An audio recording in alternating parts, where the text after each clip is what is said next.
That's our score, ladies and gentlemen. Ateneo's jumped off to an 8-5 lead here in set number 3. Our courtside update brought to us by Mighty Bond is now with Denise Tan. Yes, you know, Coach Shaq De Los Santos, trying to be very calm, just reminded the girls that they should be relaxed and focused. He said that they might have started off strong, but Ateneo also had their time to warm up.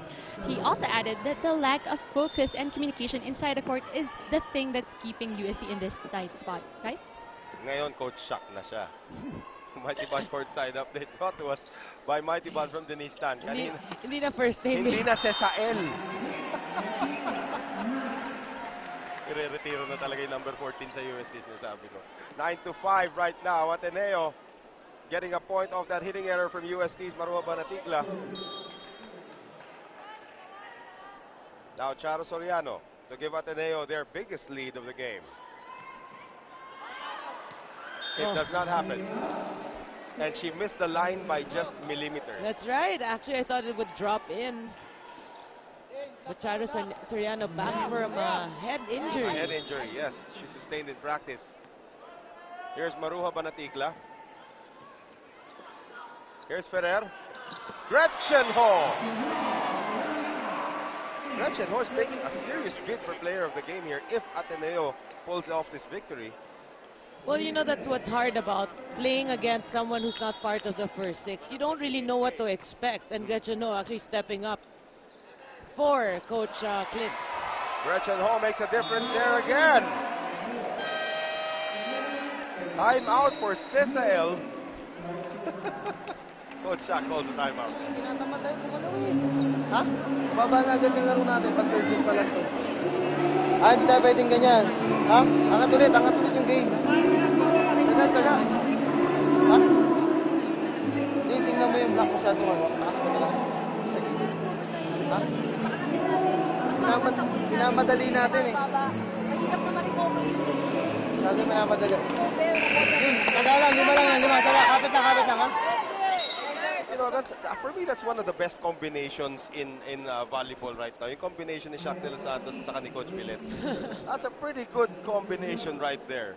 One covers the other talaga. Pag pinag-uusapan ni Coach Shaq yung offensa, pinag-uusapan ni Coach Milet yung depensa, and vice versa. Well, Coach Milet really, you know, I wouldn't say she's like a sister also to the players. She knows the players, what's going on inside and out. So, you know, she, in terms of knowing how to deal with them, Milet really is one person that's a good addition actually to this UST coaching staff. Nakalapang niyan, ano? Yeah.